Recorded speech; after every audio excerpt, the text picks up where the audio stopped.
After successful login, you need to click on the account, go to the settings option. In the settings page, there is a privacy option in the left side panel which is highlighted. Click on the privacy option. You can see an option, keep all my subscriptions private. You can disable this option to make your channel visible to other subscribers.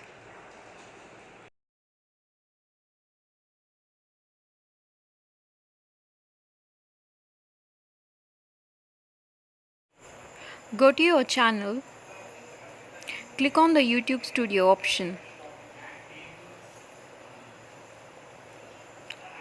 In this page, in the bottom, you can see recent subscribers, which is highlighted. Click on the See All option to see the list. Hope